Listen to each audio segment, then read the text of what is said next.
আল্লাহ রাব্বুল আলামিন বলেন, লা ইন শাকারতুম লা আযীদান্নাকুম ওয়া লা ইন কাফারতুম ইন্না আযাবি লাশাদীদ।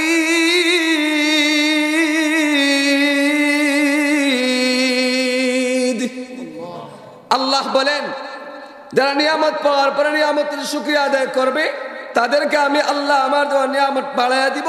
যারা নিয়ামতের শুকরিয়া আদায় করবে না তাদের কাছ থেকে আমার দেওয়া নিয়ামতটুকু উঠিয়ে নিয়ে যাব। সম্মানিত উপস্থিতি, আল্লাহ রাব্বুল আলামিনের লক্ষ লক্ষ কোটি কোটি নিয়ামত রাজির মধ্যে আপনি আমি ডুবন্ত আছি। কথা বলেন ঠিক কিনা? এত দূরে যাব কেন? আপনি আমার 3.5 হাত বডি, এত সুন্দর আকার আকৃতি কে দান করেছেন? এ আল্লাহ চাইলে তো, এ মনের তলের মুসলমান ভাইরা, আল্লাহ চাইলে তো আপনাকে প্রতিবন্ধী বানায়া দিতে পারতো। আল্লাহ চাইলে তো আপনাকে লেংড়া বানায়া দিতে পারতো। আল্লাহ চাইলে তো আপনাকে খানা বানায়া দিতে পারতো। আল্লাহ চাইলে তো আপনার একটা হাত ভেঙে ভাঙ্গা অবস্থায় দিতে পারতো। কিন্তু মহান মালিক আপনাকে আমাকে ভালোবেসে এত সুন্দর আকার আকৃতি দিয়ে সৃষ্টি করেছেন। এই যে মহান মালিকের যে নিয়ামত রাজি আছে, কিয়ামত অবধি পর্যন্ত যদি আল্লাহ আপনাকে আমাকে হায়াত দান করেন, আর এই হায়াত অবধি পর্যন্ত যদি মহান মালিকের নিয়ামতের শুকরিয়া আদায় করতে থাকি, এরপরও মহান মালিকের নিয়ামতের শুকরিয়া আদায় করে শেষ করতে পারবো না? আপনারা পারবেন? পারবেন? জোরে বলুন না, পারবেন? আল্লাহ রাব্বুল আলামিনের অগণিত অগণিত নিয়ামতের মধ্যে আপনি আমি ডুবন্ত। আল্লাহ রাব্বুল আলামিন আপনারা আমাকে চ্যালেঞ্জ দিয়ে বলতেছেন, হে মনের তনের মুসলমানেরা, যদি পারো তাহলে আমার নিয়ামতের গণনা করে শেষ করো। পারবেন? আল্লাহ পাকের নিয়ামত গণনা করে শেষ করতে পারবেন? আল্লাহ রাব্বুল আলামিন বলেন, ওয়া ইন তাউদ্দু নি'মাতাল্লাহি লা তুহসুহা। আল্লাহ বলেন, আমি যত নাজ নিয়ামত তোমাদেরকে দান করেছি, এই নিয়ামত রাজিগুলো গণনা করে শেষ করতে পারবে না? আপনাদেরকে নিয়ে আমি আলোচনা চালাতে পারবো না। গণনা করে শেষ করতে পারবো? এবার শুনেন, আপনারা যদি আওয়াজ দেন, লাভ আমার নয়, লাভ বেশি আপনাদের। বলবেন কিভাবে? ধরেন আপনার এক বন্ধু বর্তমানে বাজারে চা পান করতেছে, এ মনে মনে বসে বসে বলতেছে, সামিয়ানার নিচে পিন্ডারের নিচে তো কোনো মানুষ নাই, যদি থাকতো তাহলে তো কথা বলতো। কথা বলেন ঠিক কিনা? এখন আপনারা যদি আওয়াজ দেন, ওই আওয়াজটা শুনে ওই মানুষটা যখন মাহফিলের মধ্যে আসবে, এসে বসে উপস্থিত হবে, হয়ে দিনের কথাবার্তা শুনবে, ওই বান্দাটা, ওই লোকটা এখানে এসে উপস্থিত হয়ে যেই পরিমাণ সওয়াবের ভাগীদার হবে, আমার মহান মালিক আল্লাহ রাব্বুল আলামিন আপনার আমার ওই আওয়াজের সহযোগিতা পেয়ে যে উনি আসছে, আসার কারণে উনার সওয়াব থেকে বিন্দু পরিমাণও একটু সওয়াব আল্লাহ কমাবেন না, বরং উনাকে যেই পরিমাণ সওয়াব দিবেন, হুবহু এতটুক পরিমাণ সওয়াব আপনার আমার নামায়ে আমলের মধ্যে লিখে দিবেন। আল্লাহ রাব্বুল আলামিন হলেন আপনার আমার সৃষ্টিকর্তা কে? বাবা কথা বলেন, সৃষ্টিকর্তা কে? আল্লাহ। এই আল্লাহ রাব্বুল আলামিনের 7 আকাশ 7 জমিন, এই উভয়ের মধ্যখানে যা কিছু আছে, জান্নাত জাহান্নাম সহ সবকিছু সৃষ্টিকর্তা হলেন আল্লাহ। আমি আপনাদের সামনে যে সূরাটা পড়েছি, কোরআনে কারিমের মধ্যে ছোট্ট ছোট্ট সূরা আছে অনেকগুলো, এর মধ্য থেকে 2 নম্বরে ছোট্ট সূরা যেটা, সেটা আমি আপনাদের সামনে তেলাওয়াত করেছি, পড়েছি। আল্লাহ রাব্বুল আলামিনের কাছে দোয়া করি, আল্লাহ রাব্বুল আলামিন যেন আমাকে আমলের নিয়তে বলার, আপনাদেরকে আমলের নিয়তে শোনার তৌফিক দান করেন। বাপরে বাপ, আমিন হয় না? মনে মনে চিন্তা করতেছে, যদি আমিন হই তাহলে তো কোন বেড়া লাগাইবেন আপনি? কালকে সকালে আর ফজর নামাজের সময় আর না ঢাইয়া বইতাম পারতাম না, ফজর নামাজ অন লাগবে। আল্লাহ যেন আমাকে আমলের নিয়তে বলার, আপনাদেরকে আমলের নিয়তে শোনার তৌফিক দান করেন। এবার আসেন আমি সংক্ষিপ্তভাবে আমার আলোচনাটাকে গুছিয়ে নিয়ে আসবো। আল্লাহ রাব্বুল আলামিন হলেন আপনার আমার সৃষ্টিকর্তা। আর যা কিছু আছে সবগুলো হলো আল্লাহ হলেন খালিক, আর যা কিছু আছে সব কিছুকে আল্লাহ রাব্বুল আলামিন সৃষ্টি করেছেন। মহান মালিক আপনাকে আমাকে যত নিয়ামত দিয়েছেন, এই নিয়ামতগুলোর মধ্যে থেকে একটা নিয়ামতের নাম হলো সময়। কথা বলেন কি? আরে বাবারা কথা বলেন না কি? সময়। এই সময়টা আল্লাহ পাকের সৃষ্টি। আল্লাহ রাব্বুল আলামিন স্রষ্টা হয়ে সময় নামক সৃষ্টি শপথ করতেছেন। এবার আপনার আমার প্রশ্ন আসতে পারে, আল্লাহ হলেন সৃষ্টিকর্তা, আর যেটাকে সৃষ্টি করছেন এটা শপথ কেন আল্লাহ করলেন? কারণ আল্লাহ রাব্বুল আলামিনের যত কথা কোরআনের মধ্যে আছে, আল্লাহ পাকের কোরআনের যত আয়াত আছে, এগুলোর মধ্যে কোনো সন্দেহ আছে? আপনাদের মনে সন্দেহ আছে? কোরআনের ভিতরে কোনো সন্দেহ আছে? আল্লাহ রাব্বুল আলামিন বলেন, আলিফ লাম মিম যালিকাল কিতাবু লা রাইবা ফীহ। আল্লাহ রাব্বুল আলামিন বলেন, এই কোরআনুল কারীম 30 পারা কোরআনের ভিতরে, এই কোরআন নাযিল হওয়ার থেকে নিয়ে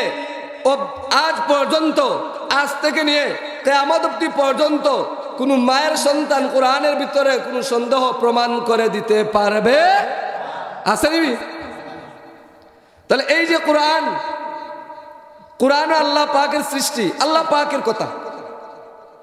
এবার আল্লাহ রাব্বুল আলামিন ওই যে সময় নামক নিয়ামতের শপথ করতেছেন।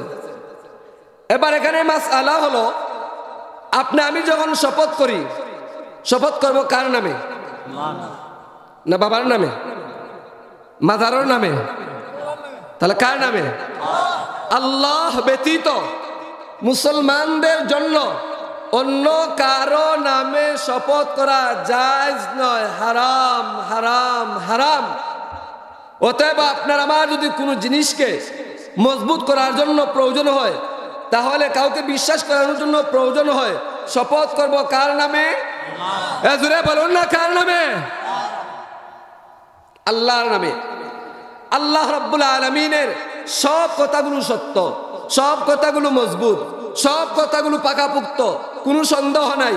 তাহলে আল্লাহ রাব্বুল আলামিন ওই সময়ের শপথ করলেন কেন? এই সময়ের শপথ করে আল্লাহ রাব্বুল আলামিন আপনাকে আমাকে একটা মেসেজ দিতেছেন। সেই মেসেজটা হলো যে দুনিয়ার মধ্যে মানুষ যখন ব্যবসা করে, তার পুঁজির দরকার আছে না নাই? বাবারা কথা বলবো খুব অল্প, কিন্তু কথা বলে বলে এগুলোকে বুঝতে হবে। শুধু আওয়াজ হলো, ওয়াজ হলো না, এমন ওয়াজে কোনো উপকারে আসবে? কথা বলেন না, কোনো উপকারে আসবে?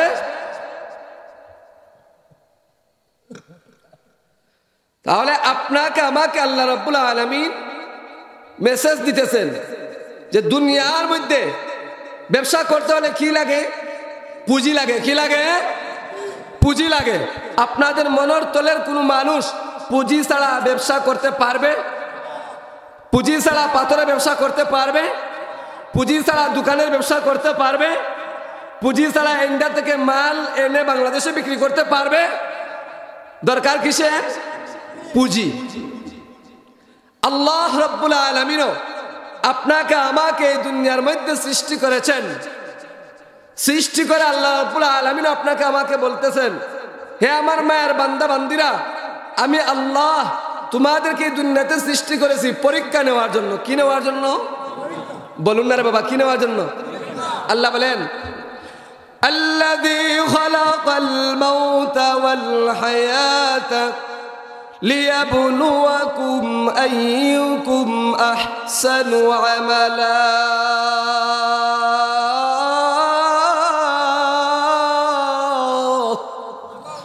আল্লাহ বলেন, আমার পয়েন্ট যেটা, সেই পয়েন্ট ধরে আমি কথা বলতেছি। আমি তোমাদেরকে সৃষ্টি করেছি পরীক্ষা নেওয়ার জন্য। আর পরীক্ষা নিব কি দ্বারা? পরীক্ষার বিষয় হলো কে ভালো আমল করতেছো করতেছো, আর কে খারাপ আমল অর্থাৎ কে নেক আমল করো আর কে বদ আমল করো সেটাকে পরীক্ষা নেওয়ার জন্য আমি আল্লাহ তোমাদেরকে সৃষ্টি করেছি। সম্মানিত উপস্থিতি, দুনিয়াতে যখন ছাত্ররা পরীক্ষা দেয়, পরীক্ষার আগে যদি ছাত্ররা নাক ডাকাইয়া ঘুমায় তাহলে পরীক্ষার মধ্যে পাস করব? কথা বলেন না, পাস করবে? পাস করবে না। পরীক্ষার রেজাল্ট আসবে ডবল ডবল শূন্য। আমাদের সিলেটি ভাষা বলে গুড়ার ডিম, যদিও গুড়ার ডিম দেয় না, কিন্তু প্রবাদ বাক্য হলো গুড়ার ডিম। ডবল ডবল ডবল জিরো, আলু আলু, গুল আলু, লাল আলু, খালা আলু, লম্বা আলু, দোলা আলু, ফল আসবে। বলে কেন? বলে এ পরীক্ষার আগে নাক ডাকাইয়া ঘুমানোর কারণে, সময়টারে কাজে না লাগানোর কারণে পরীক্ষার মধ্যে ফেল করছে। কথা বলেন ঠিক কিনা? আর যে ছাত্র পরীক্ষার আগে মনোযোগ সহকারে মন দিয়ে লেখাপড়া করে, ওই ছাত্রটার পরীক্ষার ফলাফল কি বাহির হয়? বলে golden A plus, golden plus, A minus, A B, এই রেজাল্টে পাস করে। বলে কেন? বলে সে পরীক্ষার আগে সময়টাকে কি করেছিল? মূল্য দিয়েছিল, সময়টাকে কাজে লাগিয়েছিল। কথা বলেন ঠিক কিনা? মুসলমান ভাইরা আমার, আমার আপনার মালিক কে? সেই মহান মালিক ডাক দিয়ে বলেন, রে মনের তলের মুসলমানেরা শুনো,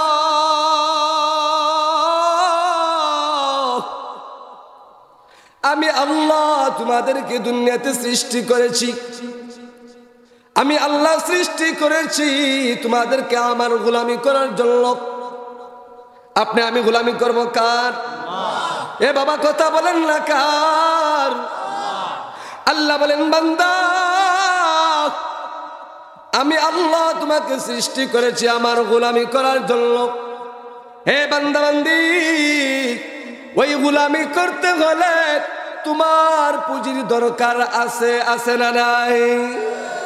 আল্লাহ বলেন, আমার মায়ের বান্দা বান্দিরা শুন, আমি আল্লাহ তোমাদেরকে যে পুঁজিটা দিয়েছি, ওই পুঁজিটার নাম হলো তোমাদের হায়াত।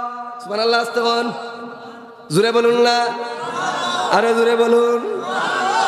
মনের তলের কোনো মানুষ যদি মারা যায়, মারা যাওয়ার পরে কথা হয়নি, মনে করো সবাই ডাক দেয়, আমারে ধরো মারো, কথা বলে? বলে কেন? বলে তার সময় শেষ, সময়। আল্লাহ রাব্বুল আলামিন বলেন, আমার মায়ের বান্দা বান্দিরা শুন, আমি আল্লাহ তোমাদেরকে দুনিয়ার মধ্যে সৃষ্টি করেছি রে বান্দা বান্দি আমার গোলামি করার জন্য। ওই গোলামি যদি করো তাহলে লাভ তোমাদের, আর যদি গোলামি না করো লস তোমাদের। যদি রে বান্দা বান্দি সঠিকভাবে জীবনটাকে গড়িয়া, নামাজ পড়িয়া, কোরআন তেলাওয়াত করিয়া, যাকাত আদায় করিয়া, হজ করিয়া, রমজানের রোজা রাখিয়া, সময়টাকে যদি তোমরা কাজে লাগাইয়া ইবাদত বন্দেগী করো, আমি আল্লাহ রাব্বুল আলামিন বিনিময় হিসাবে তোমাকে আমার তৈরি জান্নাতের মেহমান বানাইয়া দিব। আর যদি রে বান্দা তুমি নেক আমল না করো, তুমি হয়তো মনে মনে ভাবতেছো আল্লাহ আমি ইবাদত করলে হয়তো তোমার লাভ হবে, ইবাদত না করলে হয়তো তোমার লস হবে। আল্লাহ বললেন, না না না না না, হে আমার মনের তলের বান্দা বান্দিরা শুন, ইবাদত করার কারণে আমার মালিকের বিন্দু পরিমাণ সম্মান বাড়বে না, ইবাদত না করার কারণে আমি মালিকের বিন্দু পরিমাণ সম্মান কমবে না। যদি রে বান্দা বান্দি তোমরা ইবাদত করো, ইবাদতের বিনিময় হিসাবে আমি আল্লাহ আমার তৈরি না জানি আমার দ্বারা ভরপুর সেই জান্নাতের মালিক তোমাকে বানায়া দিব। আর যদি রে বান্দা বান্দি আমল না করো, আমি মালিকের কোনো লস নাই, লস হলো তোমার। বদলা হিসাবে আমি আল্লাহ জাহান্নামের আগুনে ফালাইয়া বালা করি খেজাইয়া দুনিয়ার সময় নষ্ট করার মজা শিক্ষা দিমু। কথা বলেন ঠিক কিনা? তাহলে আল্লাহ রাব্বুল আলামিন সময়ের শপথ করে আপনাকে আমাকে মেসেজ দিতেছেন। এই সময়টা দামি, এই সময়টা মূল্যবান। দুনিয়াতে আপনি আমি মূল্যবান জিনিস দেখলে এটার কদর করি, কথা বলেন ঠিক কিনা? দুনিয়াতে আপনার আমার কাছে মূল্যবান জিনিস হলো, মূল্যবান জিনিসগুলোর মধ্যে থেকে একটা হলো স্বর্ণ। স্বর্ণ যদি কেউ পায় ছাড়তে রাজি নেই। আপনারা যেভাবে বলতেছেন মনে হচ্ছে আপনারা স্বর্ণর টুকরা পাইলে এটা ধরতেন না, এটা তৈয়া আপনারা সুদা বাড়ির মধ্যে দিবেন না। স্বর্ণ পাইলে কেউ ছাড়ে না ধরে, কথা বলেন না? স্বর্ণ পাইলে কেউ ছাড়ে না ধরে, বলে কেন? বলে এটা দামি। আল্লাহ রাব্বুল আলামিনও এই সময়ের শপথ করতেছেন, কালের শপথ করতেছেন, শপথ করে আপনাকে আমাকে মেসেজ দিতেছেন, হে আমার মায়ের বান্দা বান্দিরা, আমি আল্লাহ রাব্বুল আলামিন তোমাদেরকে যে হায়াত নামক নিয়ামত দিয়েছি, ওই নিয়ামতের কদর করো, ওই নিয়ামতের কদর করো, ওই নিয়ামতকে তোমরা মূল্য দাও।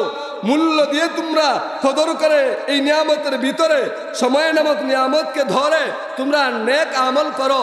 যদি তোমরা নেক আমল করে আসতে পারো, তাহলে আমি আল্লাহ তোমাদেরকে সময়টাকে মূল্যায়ন করে দ্বীনের লাইনে এত নবীজির তরিকা অনুযায়ী সময়টাকে ব্যয় করার কারণে আমি আল্লাহ তোমাকে, তোমার মরতে দেরি হবে, তুমি কবরে আসতে দেরি হবে, তোমারে কবরে খালি রাখবে, রাখার সাথে সাথে আমি আল্লাহ তোমার কবরটাকে জান্নাতের বাগান বানাইয়া দিব।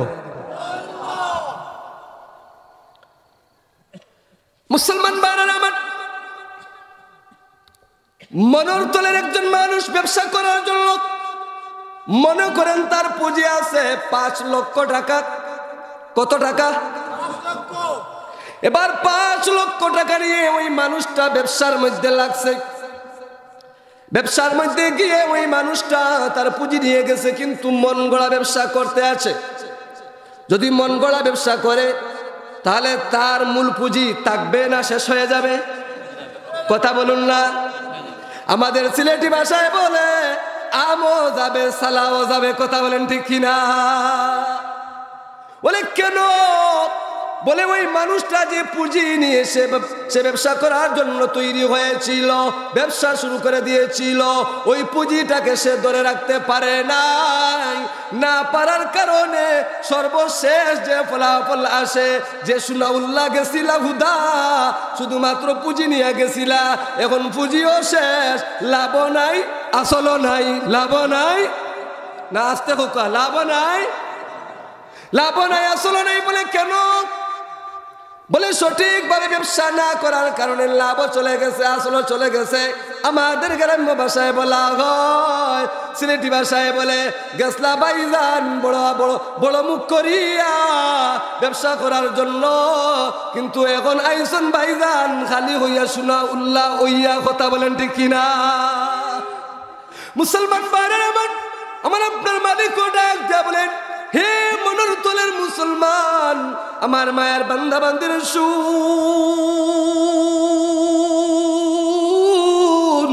আমি আল্লাহ তোমাদেরকে হায়াত নামক পুঁজি দিয়েছি। ওই পুঁজিটাকে যদি তোমরা কাজে লাগাতে পারো, ওই সময় হায়াতে জিন্দেগির ভিতরে যদি তুমি কোরআন হাদিস মতো নেক আমল করো, জীবন গড়তে পারো, রোজা রাখতে পারো, নামাজ পড়ো, তারাবির নামাজ, লম্বা নামাজ আদায় করো, জোয়ান বেটা যুবক তোমার আটুত ধরে না, সময়টারে তুমি কাজে লাগাইতে পারো, ওই সময়টারে কাজে লাগাইয়া 60-65 বছর জীবন যদি তুমি চালাইতে পারো, আল্লাহ যেন বলেন বান্দারে, আমি আল্লাহ যে নিয়ামত দিয়েছিলাম, নিয়ামতকে তুমি কদর করেছ, নিয়ামতকে তুমি সম্মান করেছ, তুমি নেক আমল করার কারণে, আমার নিয়ামতকে ধরে রাখার কারণে আমি আল্লাহ ফলাফল হিসাবে তোমাকে গোল্ডেন প্লাস দিয়া, তোমাকে ফলাফল গোল্ডেন প্লাস দিয়া আমি আল্লাহ আমার তৈরি জান্নাতের মেহমান বানায়া দিব। আর যে কৃপণের কৃপণ, খাটাসের খাটাস, কিফটার কিফটারে মহান মালিকের নিয়ামত পাওয়ার পরে নিয়ামত কদর করে না, নামাজ পড়ে না, রোজা রাখে না, সামর্থ্য আছে যাকাত দেয় না, সামর্থ্য আছে হজ করে না, কোরআন তেলাওয়াত করে না, সময়টাকে খেলায় খেলায় নষ্ট করে দেয়, এমন লোক মনের তল আছে না নাই? যে বেটা আওয়াজ দিতেছেন মনে হচ্ছে নাই, ও পিছনের এই সাইডে দিয়ে আওয়াজও দেয় না, মনে মনে ভাবতেছে যদি আওয়াজ দেয় তাহলে হুজুর যেভাবে দৌড়ছে কোন জায়গার দিয়ে আমরা পৌঁছাইব আল্লাহ জানে। সময় সময় এটা কার নিয়ামত? বাবারা কথা বলেন, কার নিয়ামত? আল্লাহ বলেন আমার মায়ের বান্দা বান্দিরা শুন, ওই সময়টাকে যারা গেলায় গেলায় নষ্ট করে দিতেছ, দুনিয়াতে যেভাবে পরীক্ষার বলে ছাত্র পরীক্ষার আগে যদি সময়ের নষ্ট করিয়া দেখ, পরীক্ষার ফলাফল 12 আল্লাহ বলেন বান্দারে ঠিক তদ্রূপ ভাবে তুমিও যদি আমার নিয়ামতের কদর না করে সময়টাকে খেলায় খেলায় পার করে দাও, ফলাফল হিসাবে আমি আল্লাহ তোমার একটা ফল দিব, যেই ফলের বিনিময় হিসাবে তোমাকে আমি আল্লাহ জাহান্নামে নিক্ষেপ করব। বলেন না নাউযুবিল্লাহ। তাহলে সময়ের কদর করার দরকার আছে না নাই? এই সময়টা কেমন দামি, আমি ছোট্ট একটা মাসআলা বলি, মন দিয়ে শুনবেন। আপনাদের এই মনোরতর এলাকায় মাঝে মধ্যে দেখবেন হৃষ্টপুষ্ট কিছু সন্তান মরা দুনিয়াতে আসে না না? মানে এই মুহূর্তে তার জন্ম হয়েছে কিন্তু মার ঘর থেকে সে আসছে মরা, আমাদের সিলেটি ভাষায় বলে মরা জন্মিছে, মরা হইছে, এ মরা হইছে কিন্তু হৃষ্টপুষ্ট, তার হাত পা কত সুন্দর, কিন্তু সে মরা। আর আরেকটা সন্তান প্রতিবন্ধী, ল্যাংলা, এর চৌকে দেখে না, 1.5 ব্যাটারি, আধা ব্যাটারি, 1 পাও ল্যাংলা, সে দুনিয়াতে আসছে, আসার পরে হায়াত পেয়েছে 1 মিনিটের। কয় মিনিটের? কথা বলেন, বুঝতে হবে কিন্তু, কয় মিনিটের? 1 মিনিটের। কিন্তু যে সন্তানটা দুনিয়াতে সুন্দর হৃষ্টপুষ্ট অবয়ব শরীর নিয়া কাটামনিয়া জন্ম নিল, মরা, তার মাসআলা হলো তাকে শুধুমাত্র একটা সাদা কাপড়ের টুকরা দিয়া পেঁচাইয়া কোনো মতে একটা গর্ত খনন করে রেখে দিলেই চলবে। কথা বলেন ঠিক কিনা? আর যে 1 মিনিটের হায়াত পেয়েছে তাকে কি ওইভাবে রেখে দেওয়া যাবে? কথা বলুন না রে বাবা, রেখে দেওয়া যাবে? বলেন না। বলে কেন? বলে সে 1 মিনিটের হায়াত পেয়েছে, মনে করেন আরো কমিয়ে নিয়ে আসি, 1 মিনিট নয়, শুধু দুনিয়াতে আসছে আর একটা চিৎকার দিতে, চিৎকার দেওয়ার সাথে সাথে আবার শেষ। ওই যে সন্তানটা চিৎকার দিয়েছিল, ওই চিৎকার দেওয়ার কারণে আগের সন্তানের মতো ওকে দাফন করা যাবে? তাহলে এখন কি করতে হবে? বলে ওকে 60-65 বছরের একজন মানুষ মারা যাওয়ার পরে যেভাবে তাকে গোসল দিয়ে কাফন পরিয়ে জানাজা পড়িয়ে দাফন করতে হয়, ঠিক তদ্রূপ ভাবে ওই ছোট্ট 1 মিনিটের হায়াত পানেওয়ালা সন্তানটাকেও গোসল দিয়ে কাফন পরিয়ে জানাজার নামাজ পড়ে তাকে দাফন করতে হবে। কথা বলেন ঠিক কিনা? মুসলমান ভাইরা আমার,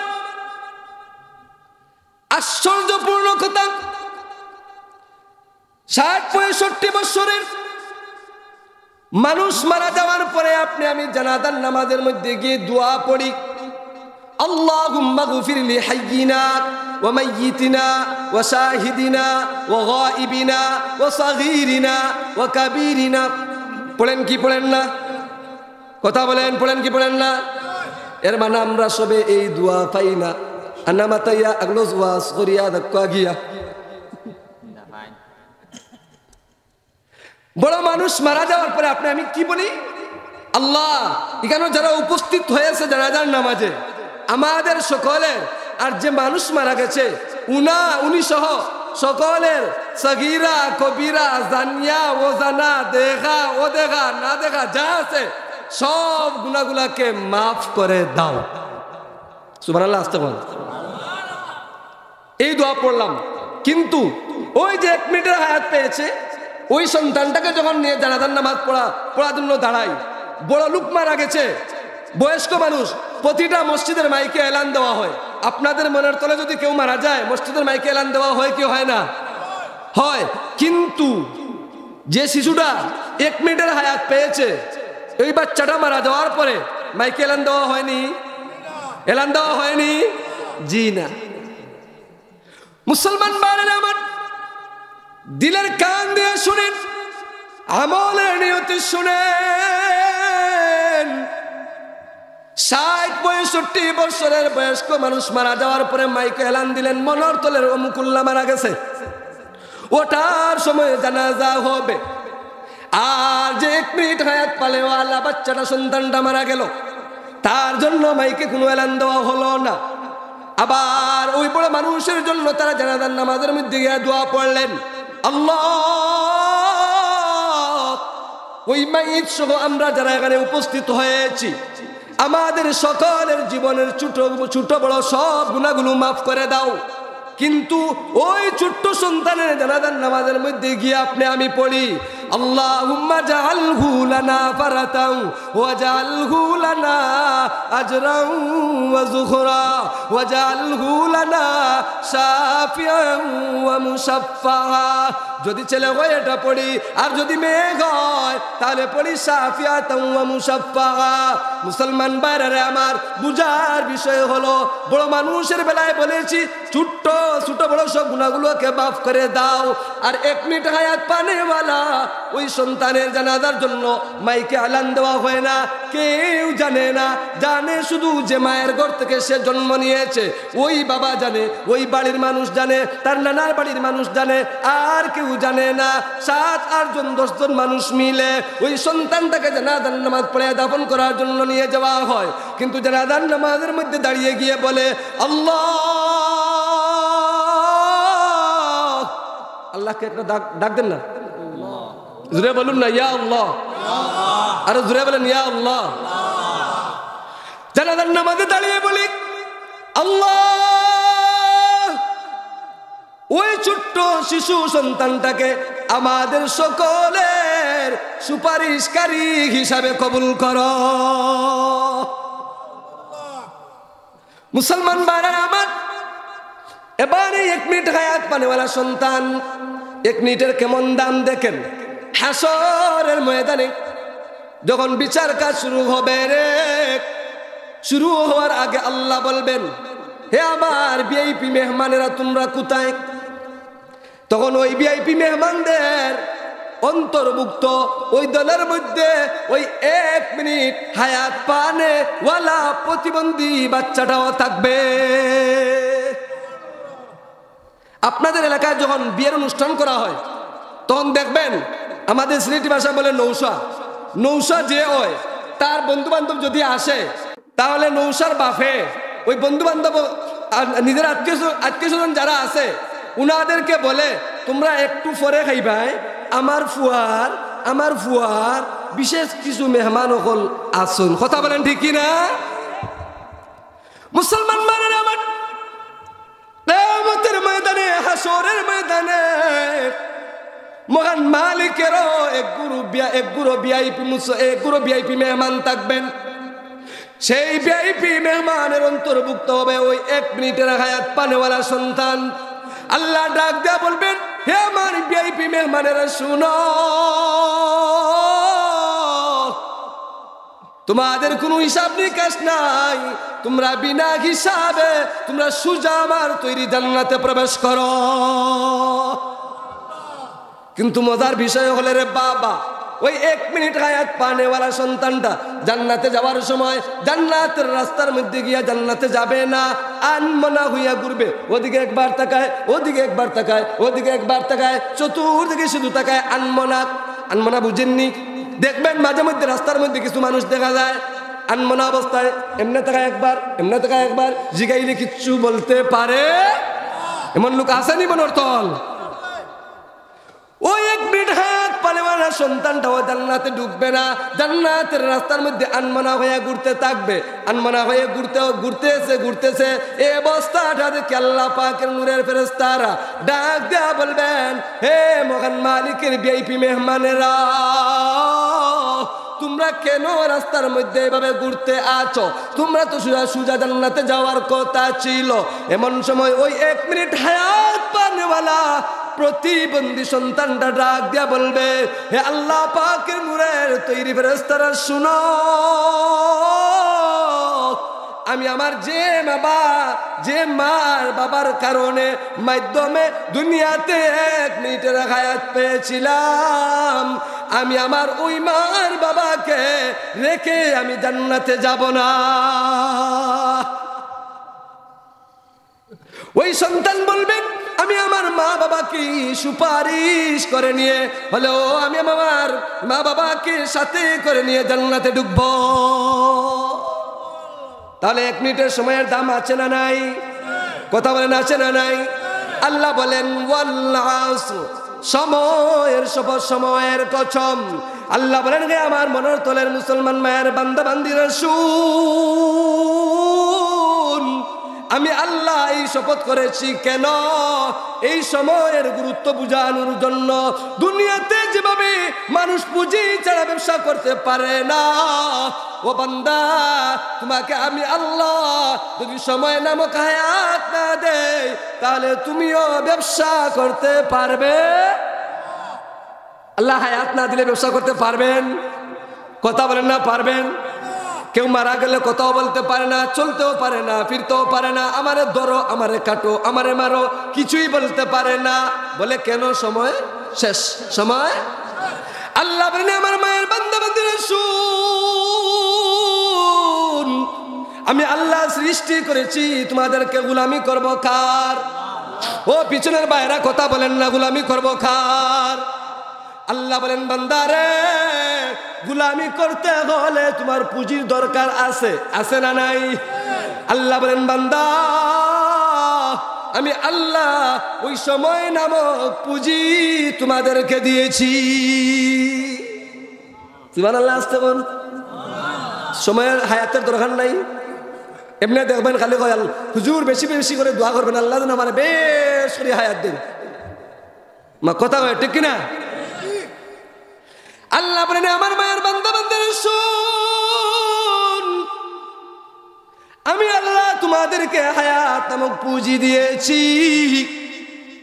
ওই পুঁজিটাকে যদি তোমরা ভালো কাজে ব্যবহার করো, অর্থাৎ রে মায়ের বান্দা বান্দিরা, তোমরা হায়াত পাওয়ার পরে যদি নেক আমল করো, নামাজ পড়ো, রোজা রাখো, কোরআন তেলাওয়াত করো, হজ করো, যাকাত করো, হজ করো, যাকাত দাও, আর কোরআন তেলাওয়াত করো, নবীজির তরিকা অনুযায়ী যদি জীবনটা গড়ো, তাহলে তোমরা পুঁজিটাকে কাজে লাগাইতেছো।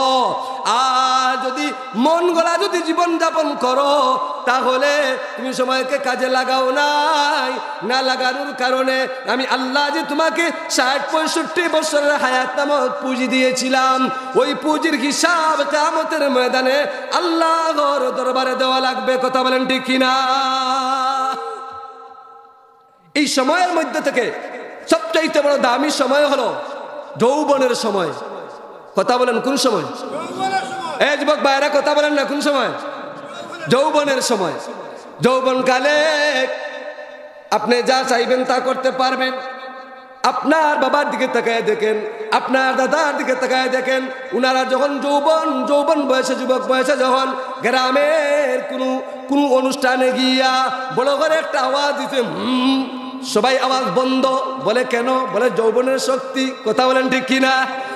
কিন্তু এখন যাদের বয়স হয়ে গেছে, এবার কেউ বেদার হবেন না, মুরব্বী বাবারা, যাদের বয়স হয়ে গেছে, এবার সঠিকভাবে নামাজও পড়তে পারে না, এবার সঠিকভাবে ওযুটাও ধরে রাখতে পারে। কথা বলেন, ধরে রাখতে পারে? ধরে রাখতে পারে না, সঠিকভাবে কোনো কিছু আমল করতে পারে না। বলে কেন? বলে যৌবনের শক্তি শেষ হইয়া গেছে। এবার সমাজেও আমার চাচার কোনো দাম নাই। ঘরের ভিতরে যে চাচি আসন, চাচিয়েও চাচারে পালা করি দাম দেন না। কথা খুব ঠিক কিনা? বলে কেন? বলে চাচার ডেট ওভার, সিলেটি ভাষায় বলে ডেট ওভার, মালের ডেট ওভার হইয়া গেছে। এবার চাচারে যদি হয় তুমি ওখান করতে পারতো না, এবার চাচার যদি বলা হয় সঠিকভাবে নামাজ পড়ো, নামাজ পড়তে পারতো না। আমার আল্লাহ ডাক দেবেন, আমার মায়ের বান্দা বান্দিরা শুন, তলে যুবক বন্ধুরা দুইটা পা বাড়াইয়া দাও, পায়ে হাত রেখে বলে যাইতেছি রে যুবক বন্ধু, তোমার যৌবনের দাম আমার মালিকের কাছে তো দাম।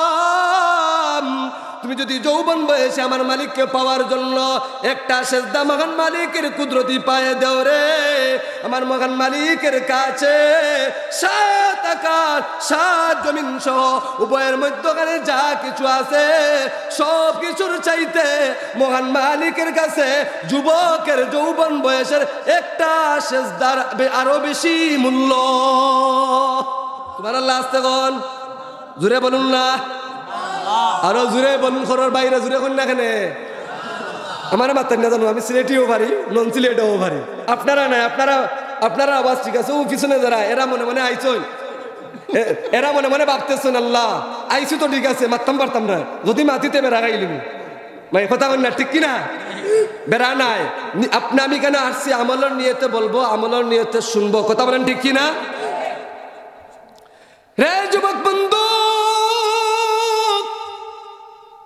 তোমার যৌবনের তো দাম, মালিকের কাছে তো মূল্য। যৌবন বয়সে তুমি এই মাহফিলের মধ্যে আসছো, যেটাই মাহফিলের আসনে গিয়ে উপস্থিত হইয়া যাও। এবার তুমি বৃদ্ধ হইয়া গেছো, এবার তোমার মনের তন পূর্বপাড়া জামে মসজিদের মাহফিল হইতেছে। তোমার যৌবন বয়সে তুমি প্রত্যেকটা মাহফিলে গিয়ে উপস্থিত হওয়ার কারণে আল্লাহ তোমার নামে আমার মধ্যে সওয়াব লিখে দিতেন। সুবহানাল্লাহ বলা যাবে নি? কিন্তু এখন তুমি বৃদ্ধ হয়ে গেছো, বয়স্ক হইয়া গেছো, এবার তুমি ঘরে বসে বসে আফসোস করতে আসো, হায় হায় আজকে আমার মসজিদের মাহফিল হইতেছে, আমি যেতে পারতেছি না। এবার আল্লাহ বলেন, আল্লাহ রাব্বুল আলামিন আপনি আফসোস করতেছেন, আল্লাহ ফেরেশতাদেরকে ডাক দিয়া বলবেন, হে আমার ফেরেশতারা, হে আমার ফেরেশতারা তাকাইয়া দেখ, আমার মনোরতলের আব্দুল্লাহ, মনোরতল গ্রামের আব্দুল্লাহ, আমার বান্দাটা যৌবন বয়সে রে যেখানে ওয়াজ হইতো সেখানে গিয়ে উপস্থিত হইতো, কিন্তু আজকে তার যৌবন চলে যাওয়ার কারণে হাঁটতে পারে না, চড়তে পারে না, উঠতে পারে না, তাকে অন্য ধরে তাকে তুলতে হয়, উঠাতে হয়। আমার বান্দা ঘরের মধ্যে বসিয়া আফসোস করতে আসে, হে আমার ফেরেশতারা, আমার ওই বান্দা যৌবন বয়সে মাহফিলে যাওয়ার পরে যেই পরিমাণ সওয়াব তার নামে আমার মধ্যে লিখে দেওয়া হয়েছিল, আমার বান্দা আজকে মাহফিলে না আসার কারণেও কোনো অসুবিধা নাই। ও আমার ফেরেশতারা, যৌবনের বরকতে আমার মায়ের বান্দা আব্দুল্লাহর নামে আমার মধ্যে সেই পরিমাণ সওয়াব লিখে দাও। রে যুবক বন্ধু, ফজরের সময় নাক ডাকাইয়া ঘুমাও, এর আগে বড় আফসোস লাগে রে যুবক ভাই, ঘুমানোর সময় হেডফোন খানে লাগাইয়া শোনা বন্ধুর গান শুনিয়া, টেনটেনা টেনবেন বেনবেনা ফেনবেনার আওয়াজ শুনিয়া ঘুমায় এমন যুবক আছে না নাই? মনের তল নাই? আছে যুবক, একটা বার চিন্তা করে দেখো, ওই গান শুনে শুনে যদি তোমার ইন্তেকাল হয়, তাহলে ভালো ইন্তেকাল, আমাদের সিলেটি ভাষায় বলা হয় ভালো মরা আর খারাপ মরা, তাহলে তার মরাটা ভালো হয়েছে না খারাপ হয়েছে? বলে কেন? বলে কানে হেডফোন লাগানোর কারণে, লাগাইতে থাকার কারণে তুমি তো আব্দুল্লাহ মিয়া ঘুমাই গেছো, খবর নাই, এবার এখানেও খালি টুনটুনা টুনটুন বাজনা বাজতে আছে। এমন অবস্থায় যদি রে যুবক তোমার মরণ হয়, তাহলে পরকালে যে কবরে যাওয়ার পরে কবরটা তোমার জাহান্নামের গর্ত হবে। কথা বলেন ঠিক কিনা? রে যুবক, আজ ফজরের সময় যদি তোমার যৌবন বয়সে তুমি মসজিদে এসে নামাজ পড়ো, কোথায়? মসজিদটা কার ঘর? না না, আমার ঘর। কেন? কার ঘর? মসজিদ আল্লাহর ঘর। ওই ঘরের মধ্যে এসে যখন যুবক তুমি যৌবন বয়সে এসে আল্লাহ পাকের কুদরতি ভাবে সেজদা দিতে আছো, তুমি বৃদ্ধ হয়ে গেছো, এবার আর তুমি মসজিদে আসতে পারো না, মসজিদে আসার মতো তোমার শক্তি নাই, বাড়িতে বসে বসে আফসোস করতে আসো, হায় রে হায় মসজিদ ও জামাতের সাথে নামাজ হচ্ছে, আমি যাইতে পারতেছি না। আল্লাহ ডাকতে বলেন, আমার ফেরেশতারা শুন, আমার মায়ার বান্দাটা যৌবন বয়সে এসে আমার কুদরতি ভাবে মসজিদের মধ্যে এসে সেজদা দিত, কিন্তু আজকে সে বৃদ্ধ হওয়ার কারণে জামাতের সাথে নামাজ আদায় করতে পারতেছে না, মসজিদে আসতে পারতেছে না, না আসলেও হে আমার ফেরেশতারা, আমার বান্দা যৌবন বয়সে মসজিদে আসার সময় যেই পরিমাণ সওয়াব আমি আল্লাহ তার নামে আমলের মধ্যে দিয়েছিলাম, আজকে ফজর নামাজ আমার বান্দা যদিও গিয়ে উপস্থিত হতে পারে নাই, আমি আল্লাহ অর্ডার দিয়ে দিলাম সেই পরিমাণ সওয়াব আমার মায়ার বান্দার নামে আমলের মধ্যে লিখে দাও। তাহলে সময়ের দাম দিলে লাভ না লস? জোরে বলুন, লাভ না লস? লাভ কেমন লাভ রে বাবা? আল্লাহ বলেন, বান্দা বান্দি আমি আল্লাহ ওই সময় দিয়েছি, সময়ের ভিতরে সময়ের এই সময়টাকে তোমরা কদর করো, এই সময়টাকে তোমরা মূল্য দাও। সময়ের মূল্য কেমনে দেব? বলে সময়ের মূল্য তখন হবে যখন আমরা 5 ওয়াক্ত নামাজ পড়বো। কথা বলেন ঠিক কিনা? যদি নামাজ না পড়ি তাহলে সময়ের মূল্য হবে? বাবারা কথা বলেন না, সময়ের মূল্য হবে? কোনোদিনও হবে না। তাহলে এই যে সময়ের মূল্য যদি আপনাকে আমাকে দিতে হয়, তাহলে সামনে যে মাহে রমজান মাস আসতেছে, এই মাহে রমজানের ফজিলত কেমন একটু বলতেছি, আর ওই মাহে রমজানের ভিতরে সময়টাকে কাজে লাগাতে হবে। মাহে রমজানের ফজিলত কেমন? আমার নবী বলেন, শাবান মাস 29 হোক আর 30 হোক, এই শেষ তারিখে সূর্যটা অস্ত যাওয়ার পরে আর রমজান মাসের চাঁদটা উদিত হওয়ার সাথে সাথে, উঠার সাথে সাথে, এই সূর্য অস্ত যাওয়ার আগে ছিল এক ফরজে এক সওয়াব, সূর্য শুধু অস্ত গেছে আর রমজানের চাঁদটা দেখা গেছে, সাথে সাথে এক ফরজে 70টা ফরজের সওয়াব। আসেনি মনে হতো? সুবহানাল্লাহ।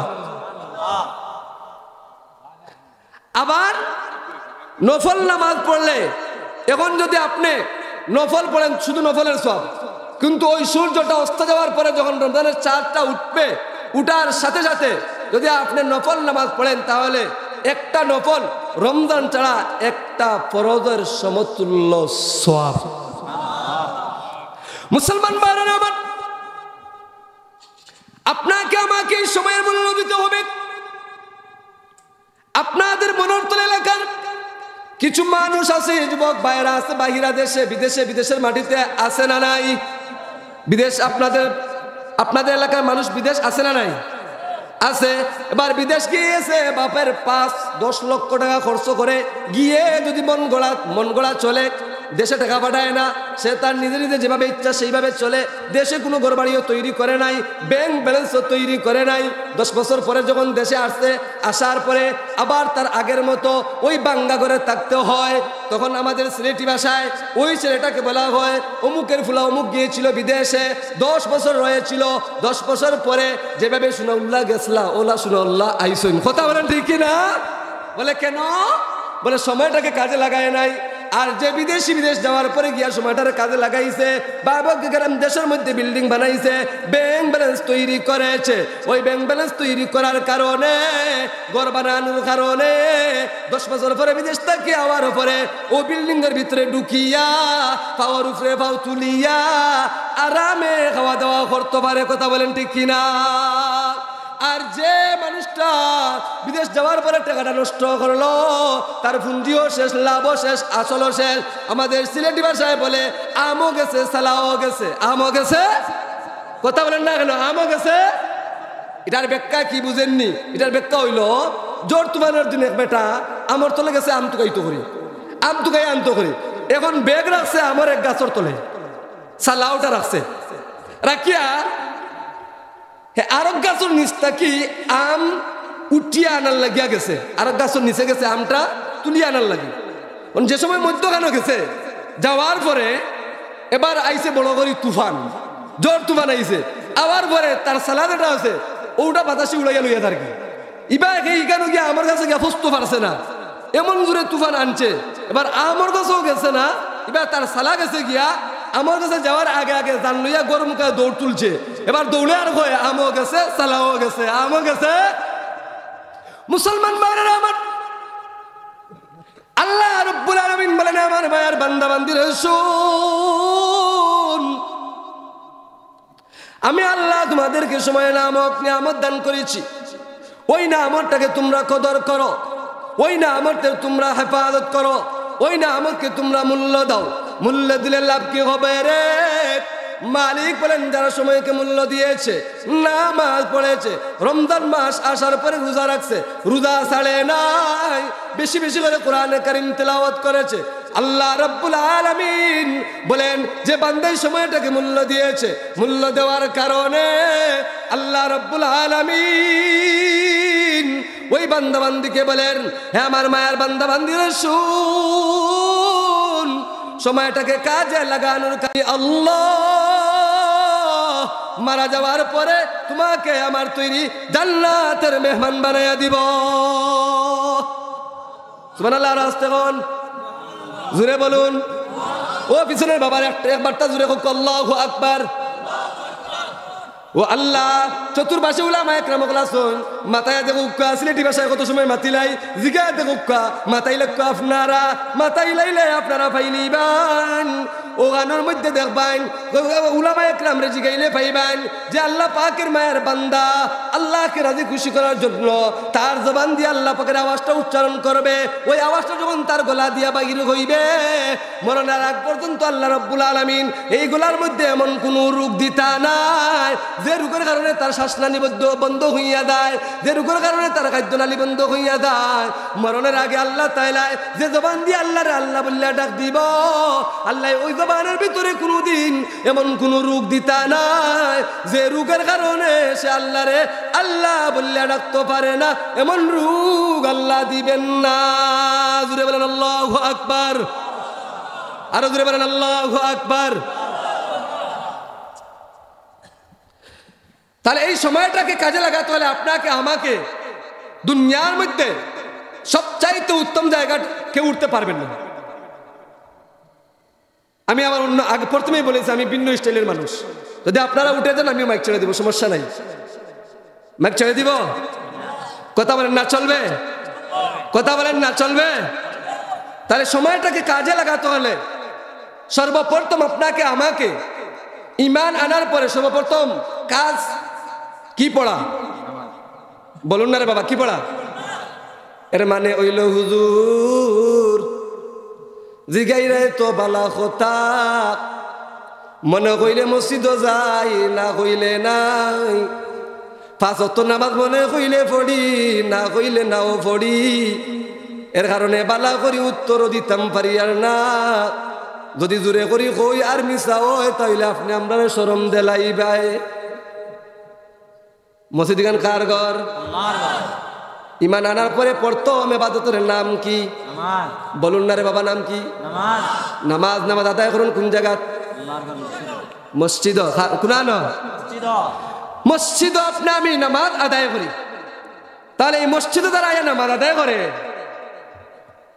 যারা বাড়ির নামাজ পড়ে, এরা দুইজন সমান নি না? বেশ কম। আপনার বিবেকে কিতা কয় দুইজনটা আল্লাহ সমান সমান দিবে না? বেশ কম করিয়া দিবা, বেশ কম হইব। যে মসজিদে নামাজ পড়ছেন এনের সওয়াব বেশি, এনের সওয়াব বেশি। তাহলে দুনিয়ার মধ্যে সবচেয়ে উত্তম জায়গার নাম হলো মসজিদ। এই মসজিদ এটা কার ঘর? আল্লাহ পাকের ঘর। এই মসজিদ আল্লাহর ঘর। এই ঘরের মধ্যে এসে আপনি আমি কি করি? নামাজ আদায় করি। আল্লাহ রাব্বুল আলামিন আমার তিলাওয়াত কিন্তু সূরার মধ্যে বলেন ওয়াল আসর, সময়ের কসম, ইন্নাল ইনসানা লাফি খুসর, নিশ্চয়ই মানুষ, সমস্ত মানুষ ক্ষতিগ্রস্ত, কিন্তু ইল্লাল্লাযীনা আমানু ওয়া আমিলুস সালিহাত, আল্লাহ বলেন তবে, কি বলছি জোরে বলুন না, তবে আমরা অনেক সময় মানুষের হই নানি ওই সকল দিন তো চুরি করছেন, এই তোলাও বউ, এই তুলাও বউ, ওই এই তুলাও বউ এর মানে হইল গিয়ে কোনো কিন্তু আছে। কথা বলেন ঠিক কিনা? আল্লাহ বলেন সমস্ত মানুষ ক্ষতিগ্রস্ত, কিন্তু আল্লাহ বলেন ইল্লা, তবে কিন্তু আমানু আমানু ওয়া আমিলুস সালিহাত, যারা ঈমান এনেছে নেক আমল করেছে তারা ব্যতীত, বলেন না সুবহানাল্লাহ। আপনি আমি ঈমানদার না বেঈমান? ঈমানদার। মাই গো মাই, সকল ভাই দেখেরা দুর্বল। আপনি আমি ঈমানদার না বেঈমান? আপনি আমি ঈমান এনেছি। ঈমান আনার পরে প্রথম নম্বর কাজ হলো কি পড়া? নামাজ পড়া। কি পড়া? নামাজ। যদি আপনি আমি নেক আমল করি তাহলে আল্লাহ বলেছেন সমস্ত মানুষই ক্ষতিগ্রস্ত, তাহলে এই ক্ষতিগ্রস্ত থেকে বাঁচার জন্য এক নম্বর হলো ঈমান আনা। আপনি আমি ঈমান এনেছি। দ্বিতীয় নম্বরে আল্লাহ রাব্বুল আলামিন বলতেছেন ইল্লাল্লাযীনা আমানু ওয়া আমিলুস সালিহাত, যারা নেক আমল করে। তাহলে নেক আমল, এই ক্ষতির থেকে বাঁচার জন্য নেক আমল করার দরকার আছে না নাই? আছে। কোন দিন? যেদিন সাদা কাপড়ের ভিতরে ঢুকি দিব মতন না কেন? যেদিন সাদা কাপড়ের প্যাকেট বানায়া 14 গোষ্ঠী মসজিদ থেকে সোয়ারি লইয়া বালা করি সোয়ারির মধ্যে তুলিয়া 10 জনে আর 8 জনে বইয়া মাটনিয়া আনিয়া সামনে আপনারা আমারে রাখিয়া জীবনের শেষ নামাজ পড়িয়া খয়বরনিয়া তুইবা ওই দিন মাতন না কেন? ওই দিন নি? বলে জিনা জিনা ওই দিন নয়, ওই দিন ওই সময়টা আসার আগে আগে আপনি আমি ঈমান আনার পরে নেক আমল করব। কাকে পাওয়ার জন্য? আল্লাহকে পাওয়ার জন্য। আল্লাহ রাব্বুল আলামিন বলেন হে আমার মায়ের বান্দা বান্দিরা শুন, ওই মসজিদ হলো আমার ঘর। ওই ঘরের মধ্যে গিয়ে আমার যে মায়ের বান্দারা 5 ওয়াক্ত নামাজ সময় মতো আদায় করবে। দুনিয়ার মধ্যে যখন বন্ধুর সাথে ঘুরে, বন্ধু আসেন না নি? এত বন্ধু আসেন না নি? আল্লাহ বন্ধুত্ব যে মজবুত। আমি 2 মুরব্বীর বন্ধুত্ব দেখছি, সাদা দাড়িওয়ালা। এত বন্ধুত্ব তার আর বয়স হয়ে গেছে, কিন্তু এরপরেও এক বন্ধু আর বন্ধুরে ছাড়া থাকতে পারেন না। কন্যা কেন? আল্লাহু আকবার। বন্ধুত্বের মাঝে এত মজা। আল্লাহ বলেন হে আমার মায়ের বান্দা, হে আমার মায়ের বান্দারা, যারা ওই সময় মতো 5 ওয়াক্ত নামাজ মসজিদের মধ্যে আদায় করে তাকবীরুল সাথে আদায় করার কারণে আল্লাহ বলেন বান্দারে তুমি যে 5 ওয়াক্ত নামাজ আদায় করেছো ওই নামাজটা আমার নবী বলেন আসসালাতু মিফতাহুল জান্নাহ, নামাজ হলো জান্নাতের চাবি। ওই চাবি যখন ঠিক হইয়া যাবে আপনার ঘরের মধ্যে যখন ঢুকবেন, যদি আপনার চাবিটা ঠিক থাকে তালা খুলবে। তালা কথা বলেন ঠিক কি না? আর যদি ডুপ্লিকেট চাবি লইয়া যায় তাহলে তালা খুলবো নি? তাহলে নামাজ ছাড়া যদি যাও জান্নাতের দরওয়াজার সামনে সারাদিন মুরাইলেও জান্নাতের তালা খুলতো। আর যদি নামাজ সাথে করি লইয়া যাওয়াই তাহলে ওই নামাজ নামক চাবি দিয়া যখন জান্নাতের তালার মধ্যে নাড়া দিমুরে, নাড়া দেওয়ার সাথে তালার মধ্যে নাড়া দেব, নাড়া দিতে দেরি হবে, জান্নাতের তালা খুলতে দেরি হবে না। তাহলে এই নামাজ যে জায়গার মধ্যে পড়ে, এই জায়গাটার নাম হলো মসজিদ। এই মসজিদ আল্লাহ পাকের ঘর।